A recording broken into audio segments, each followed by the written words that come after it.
Buenos días, arquitecta. Buenos días, compañeros. El día de hoy voy a hablar sobre la arquitectura del Renacimiento. Mi nombre es Bianca Sofía Muñiz Garcés y voy a presentar esta exposición de la materia Historia de la Arquitectura 2. Bien, como primer punto tenemos la historia.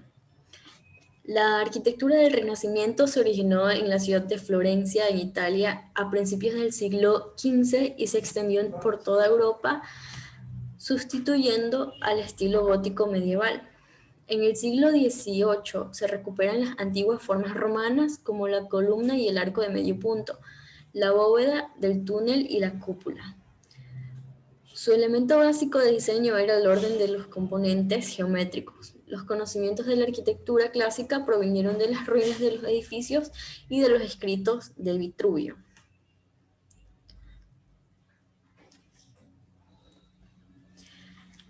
Bien, el Renacimiento en Italia. El Renacimiento italiano es dividido en dos periodos, el Quattroceno, que conlleva del siglo XV, y el Cinquecento, que va desde el siglo XVI. La ciudad de Florencia es la capital del arte renacentista del Quattroceno. Este siglo es caracterizado por la innovación y el descubrimiento, la inquietud cultural y por el interés del hombre.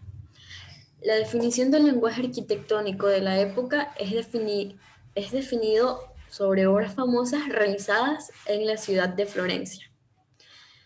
Bien, aquí destaca también la pintura.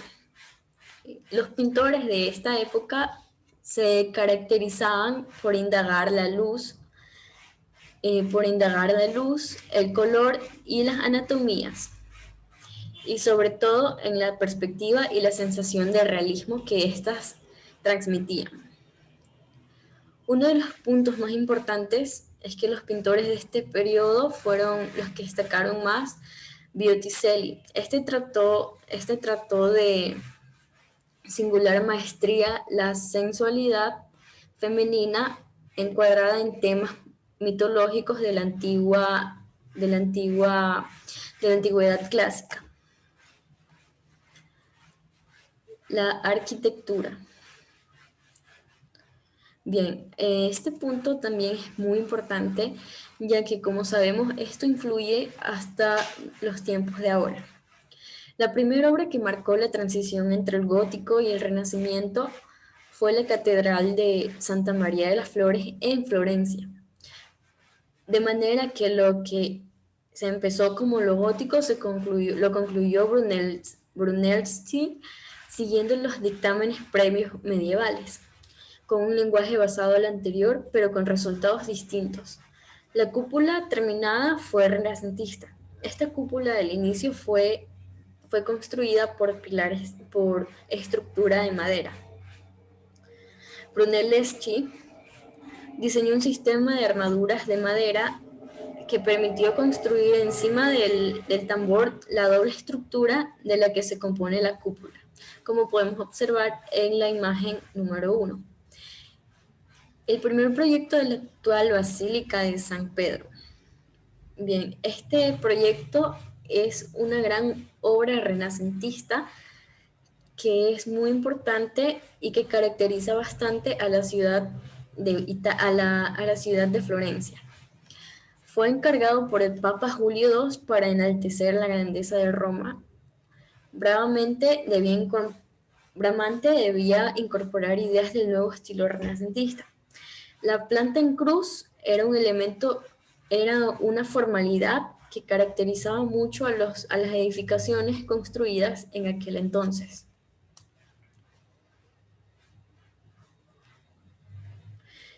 Mientras que los elementos constructivos de esta época, y especialmente en Italia, fueron los medallones o tondos, los sillares o almohadillas, los óculos grutescos, conchas y los guirnales, como podemos observar en todas las imágenes.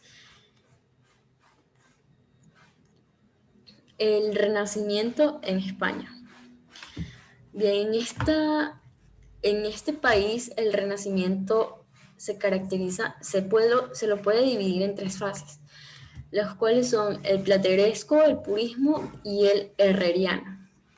El plateresco comienza a insertarse en las formas góticas en las últimas décadas del siglo XV. El desarrollo del Renacimiento se produjo principalmente por arquitectos locales, aunque conectados con la tradicional relación artística hispano-flamenca.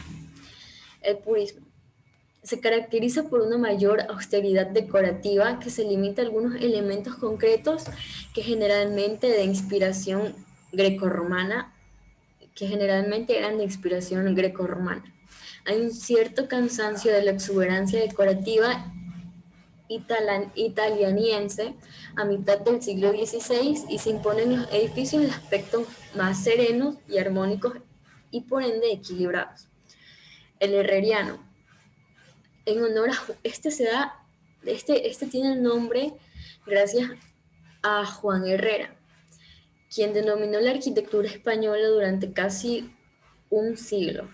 Se caracteriza por el predominio de los elementos constructivos y la ausencia decorativa, las líneas rectas y los volúmenes cúbicos.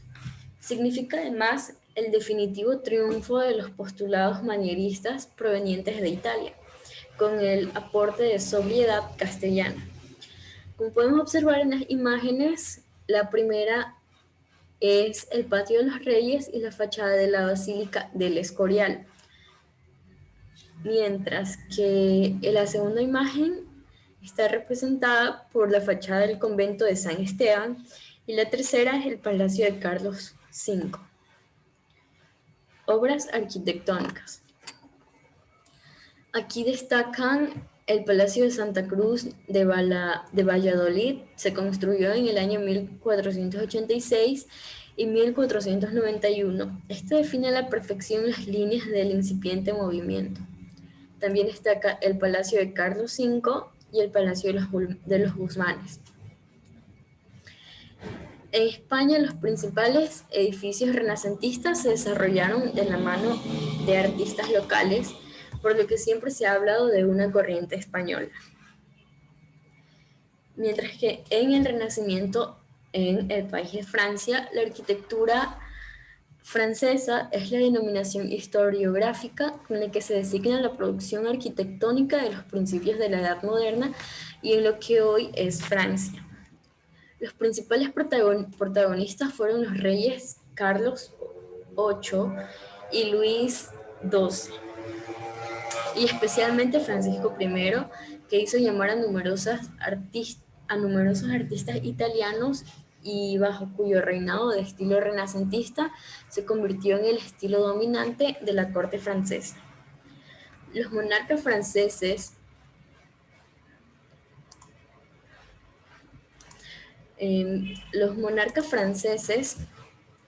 trabajaron en el embellecimiento de sus propias residencias reales del campo. Bien. Las obras arquitectónicas que exaltaron más en esta historia fueron Château de Bury, Château de Chenaucau y Château de Azalea-Rideau. Château de Villandry, Château de Blois, Château de Chambord, Château de Fontainebleau, mientras que los arquitectos que más tuvieron importancia en esta época fueron Pierre Lescot, Jean Bouland, Philibert Delhomme. Estos son algunas de las obras arquitectónicas que se encuentran en el país de Francia y que hasta hoy en día tienen influencia en el Renacimiento y en la época actual. Las características de la arquitectura renacentista.